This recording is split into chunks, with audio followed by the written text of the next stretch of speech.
Dobar den, dragi učenici. Ja sam Toni Avramov, profesor po makedonski jazik i literatura u Srednjoto opštinsko učilište Josip Josipovski u Evgenija. Za danas imamo jedna nastavna jedinica koja što se odnesuva za jazikot i njegovото создавање, za makedonski od jazik i njegoviот rodonačelnik Krste Petkov Misirkov. Nastavната jedinica nosi naslov Pogledite na Krste Petkov Misirkov za makedonski od jazik. Имаме две цели како и секогаш. Образовна цел да се запознаете со погледите за јазикот на родоначалникот на македонскиот јазик Крсте Петков Мисирков и воспитна цел да го почитувате македонскиот јазик, меѓутоа и да го чувате и да го негувате. На почетокот од оваа наставна единица би сакал неколку информации да ви кажам за Крсте Петков Мисирков. Роден е 18. ноември 1874 година. На 26. јули 1926 година починува. Бил македонски филолог, кодификатор на македонскиот литературен јазик и правопис, славист, историчар, етнограф, аналитичар на национално-политичките проблеми, публицист, собирач и проучувач на македонското народно творештво. Значи, Крсте Петков Мисирков го сметаме на некој начин за кодификатор на македонскиот литературен јазик, кој што подоцна, значи, во 1944, односно 1945 година, неговите правила, неговите принципи ќе ги преземе комисијата на чело со Блаже Конески и ќе го кодифицираат, односно усвојат македонскиот литературен јазик. Денеска, значи, зборувам за книгата за македонските работи и петтата статија од оваа книга, која што посебно се осврнува на македонскиот јазик. Книгата за македонските работи била испечатена во 1903 година во Софија, тогашно царство Бугарија, и била печатена во така наречениот либерален клуб. Самата книга има над 120 страници и поделена е на 5 дела и предговор. 4 од 5 поглавија се всушност и говори кои Мисирков ги читал на состаноците на македонскиот литературен кружок во Русија. Би сакал да ве запознам со 5 статии во оваа книга, која што представува на некој начин основа за создавање на македонскиот литературен јазик. Првата статија носи наслов Што направивме и што требит да правиме за однапред.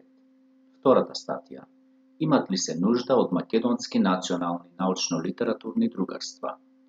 Третата статија Националниот сепаратизам, земјишчето на кое се имат развиено и ќе се развијат за однапред.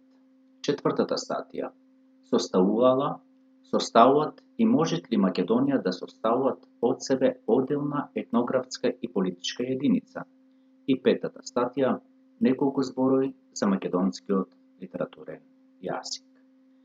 Иако во оваа книга тој ги дава и погледите за развојот на македонската држава, односно на македонскиот народ, сепак нам ни е потребна петата статија, која што зборува за создавањето на македонскиот литературен јазик и тоа врз која основа тој треба да се формира. Главно, тој смета дека треба да има 3 точки во создавањето на македонскиот литературен јазик, и тоа, првата. За основа на литературниот јазик ги зема централните говори, на линијата Велес, Прилеп, Битола, Охрид, бидејќи тие се еднакво оддалечени од соседните литературни словенски јазици, односно од бугарскиот и српскиот. Вториот принцип или втората точка го поставува правописот врз фонетска основа со мали одстапки на етимологијата, што значи дека секој изговор, односно секоја буква треба да има свој глас и секој глас треба да има своја буква. Тоа, впрочем, представува фонетскиот принцип. И третиот принцип или третата точка, во лексиката предлага да се вклучуваат елементи од сите македонски говори. Односно, кога ќе треба да се прави речникот на македонскиот стандарден јазик и кога тој треба да се збогатува, пред се да се избираат или да се наоѓаат зборови токму од сите македонски говори. Што вели заправописот и изговорот на оделни групи, на оделни гласови во јазикот. Тој смета дека треба да има испуштање на интервокалните согласки, тоа на В, човек, живот, зборој, на Х, дуот, орит, на Д, создаит и слично. Ф да се употребува наместо старото Х. Успеев. Меќиот изговор на Ќ и на Њ да се пишуваат со апостроф, како што е овде назначено во презентацијата. Истото се случува и со Љ и Њ, да се пишуваат исто така со апостроф. Групата Ч да се употребува наместо Шт. Групите Стр, Здр во сите случаи, стрет, здрел, празна. Наставката Ски наместо Ски, македонски, балкански и така натаму. Овие се неговите дел од некои од неговите правила кои што треба да се употребат во кодификацијата на македонскиот стандарден јазик.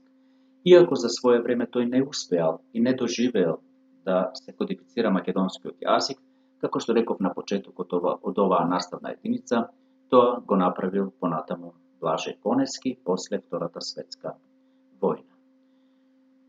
Јас би заклучил на крајот зошто ни е значаен Мисирков и неговите правила. Според Мисирков, потребата од оделен македонски литературен јазик е национален интерес на македонскиот народ и успешно средство во национално-политичката борба против тугите пропаганди и против употребата на тугите соседни јазици. Еве една мисла за крај од него, свеста и чувството дека сум македонец треба да стојат повисоко од се друго на светот. Македонецот не треба да се слева и да се обезличува живеејќи меѓу бугари и срби.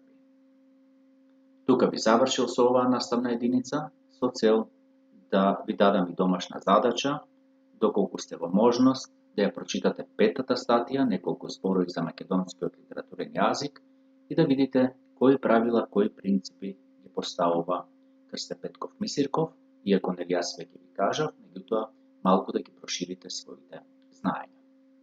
Ви благодарам на вниманието. Довидување.